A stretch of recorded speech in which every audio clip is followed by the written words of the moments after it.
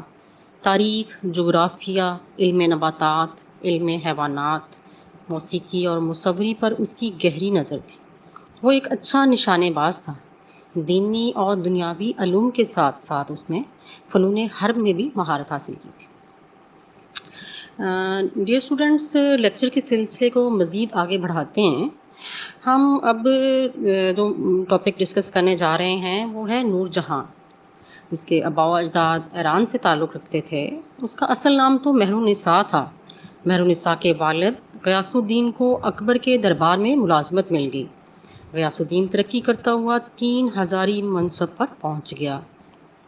اکبر نے خوش ہو کر اسے کابل کا دیوان مقرر کر دیا۔ یہی قیام کے دوران میں مہرالنساء کی 17 سال کی عمر میں ایک فوجی شیر افغن سے شادی ہوئی۔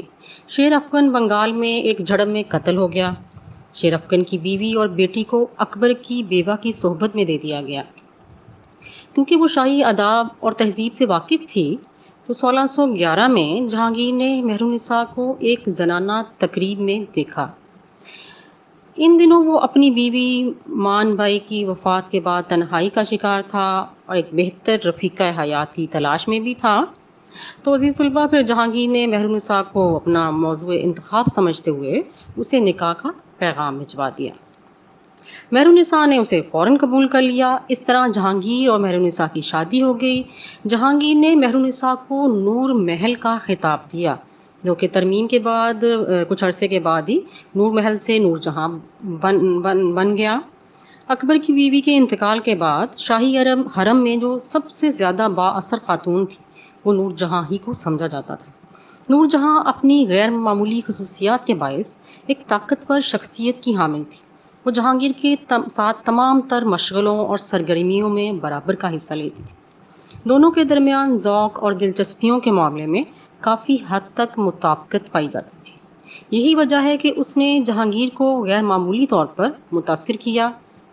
جہانگیر آہستہ آہستہ مکمل طور پر اس کے زیر اثر ہو گیا۔ جہانگیر کی خرابی صحت کی بنا پر نور جہاں نے امور سلطنت میں دلچسپی لینا شروع کر دی اور آہستہ آہستہ اس نے حکومتی معاملات پر اپنی گرفت مضبوط کر لی۔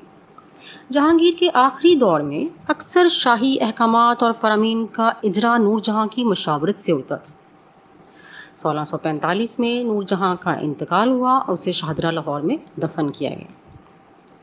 کچھ ثقافت کے اہم پہلوؤں کا جائزہ لیتے ہیں جو جہانگیر اور نور جہاں کے دور میں ہوئی۔ سب سے پہلے ہے شاعری۔ جہانگیر فارسی ادب، شعر و شاعری کا دلدادہ تھا۔ اس کو علوم فطرت پر سند سمجھا جاتا تھا۔ اس کی کتاب تذکرہ جہانگیری کو فارسی ادب میں بہت اہم مقام حاصل ہے۔ اس کا علمی ذوق بہت بڑا جو تھا وہ بھی بہت بلند تھا۔ اس کے دور کی لکھی ہوئی تحریریں اب بھی موجود ہیں۔ فارسی زبان و ادب پر اس کے عہد میں بہت کام ہوا۔ اس کے علاوہ عزیز طلباء، جو نور جہاں تھی نا، وہ بھی ایک بہت اچھی شاعرہ تھیں، بہت اچھا ادبی ذوق رکھتی تھیں اور فارسی زبان سے خوب آشنا تھیں اور اچھے شعر کہتی تھیں۔ دوسرا پوائنٹ ہے مصوری۔ جہانگیر کے عہد میں فن مصوری نے اس قدر ترقی کی کہ انسانی چہرہ ایک ماہر مصور تیار کرتا تھا، لباس دوسرا مصور تیار کرتا تھا اور پس منظر تیسرا مصور دکھاتا تھا۔ ان تصویروں کو دیکھ کر عقل دنگ رہ جاتی تھی۔ ان تصویروں کو دیکھ کر یہ محسوس ہوتا تھا کہ کیمرہ بھی اس سے بہتر تصویر تیار نہیں کر سکتا۔ نور جہاں نے ہندوستان میں نئے زیورات اور لباس متعارف کروائے۔ جہانگیر کو تصویروں کی اس قدر پہچان تھی کہ وہ تصویر دیکھ کر بتا سکتا تھا کہ وہ کس مصور کی تیار کی ہوئی ہے۔ استاد منصور جو جانوروں کا مصور تھا، اس کا درباری مصور تھا۔ اس کی بنائی ہوئی پرندوں اور جانوروں کی تصاویر دنیا کے مشہور عجائب گھروں میں محفوظ ہیں۔ ایک بار جہانگیر نے ایک شیر کی آنکھ میں گولی مار کر اسے ہلاک کر دیا۔ اس کے درباری مصور نے یہ منظر ہمیشہ کے لیے محفوظ کر لیا۔ فن تعمیر۔ جہانگیر کو تعمیرات کی بجائے مصوری کا زیادہ شوق رہا ہے، پھر بھی اس کے عہد میں چند خوبصورت عمارتیں تعمیر ہوئیں۔ لاہور میں مستی دروازے کے اندر بیگم شاہی مسجد اسی دور میں تعمیر ہوئی۔ لاہور کے قلعے میں جہانگیر نے خوابگاہ تعمیر کرائی، جس میں ان دنوں عجائب گھر قائم ہے۔ مقبرہ انارکلی بھی جہانگیری عہد کی ایک عمدہ عمارت ہے۔ اس میں جہانگیر کی ایک چہیتی بیوی صاحب جمال کی قبر ہے۔ اسی زمانے میں نور جہاں نے آگرہ میں اپنے والد اور والدہ کا شاندار مقبرہ تعمیر کرایا، جو مقبرہ اعتماد الدولہ کے نام سے مشہور ہے۔ یہ اتنی خوبصورت عمارت ہے کہ آگرہ میں تاج محل نہ ہوتا تو لوگ اسے دیکھنے کے لیے آگرہ جایا کرتے۔ مقبرے کی عمارت 2 منزلہ ہے اور چاروں کونوں پر مینار تعمیر کیے گئے ہیں، جن پر پچکاری کا خوبصورت کام کیا گیا ہے۔ مقبرے کے گنبد کی بجائے بنگالی طرز کی چھت تعمیر کی گئی ہے، جو اس ماحول میں بڑی واضح دکھائی دیتی ہے۔ جمنا کا پانی مقبرہ اعتماد الدولہ کو چھو کر گزرتا ہے۔ جہانگیر کو مناظر فطرت کے ساتھ طبعی لگاؤ تھا۔ اس نے کشمیر میں نشاط باغ، شالامار باغ اور نسیم باغ تعمیر کرائے، جو دیکھنے سے تعلق رکھتے ہیں۔ اس کا چوتھا اور آخری پوائنٹ ہے موسیقی۔ جہانگیر کے عہد میں بہت سارے موسیقار شاہی دربار سے وابستہ تھے۔ ان میں ہندوستانیوں کے علاوہ ایرانی، کشمیری بھی شامل تھے۔ جہانگیر موسیقی اور موسیقاروں کی بہت سرپرستی کرتا تھا۔ اس نے اپنی تزک میں کئی فنکاروں کو خراج تحسین پیش کیا۔ جہانگیر کی محفل موسیقی میں لوگ وجد میں آ جاتے۔ اس نے اپنی تزک میں اس واقعے کا ذکر کیا ہے کہ ایک بار عمرہ کی محفل میں قوال امیر خسرو کا کلام پیش کر رہے تھے کہ ایک شعر پر ملا احمد علی کو وجد آ گیا اور وہ اسی عالم میں ان کی روح پرواز کر گئی۔ آج کا آخری ٹاپک ہے انصاف کی فراہمی کے لیے جہانگیر کا جذبہ۔ نور الدین محمد جہانگیر نے اپنی حکومت کی ابتدا عوام پسند اقدامات سے کی۔ اس نے تمام جنگی قیدیوں کو رہا کر دیا، اسلام کی حفاظت کا ذمہ اٹھایا اور تمام مخالفین کو عام معافی دے دی۔ جن لوگوں نے اس کو بادشاہ بنانے میں اس کی مدد کی، ان کو اعلیٰ عہدے عطا کیے۔ شاہی محل کے باہر ایک زنجیر نصب کرا دی، جسے ہلا کر کوئی بھی شخص بادشاہ سے انصاف طلب کر سکتا تھا۔ وفات 1627 میں جہانگیر کی طبیعت اچانک خراب ہو گئی۔ اس کا انتقال لاہور میں ہوا اور شاہدرہ لاہور ہی میں مقبرہ تعمیر ہوا۔ ہم امید کرتے ہیں کہ آپ کو ہمارا آج کا لیکچر اچھے سے آپ نے سنا ہے اور سمجھا ہے، اور گھر میں رہیں، محفوظ رہیں۔ اجازت چاہتے ہیں۔ اللہ حافظ۔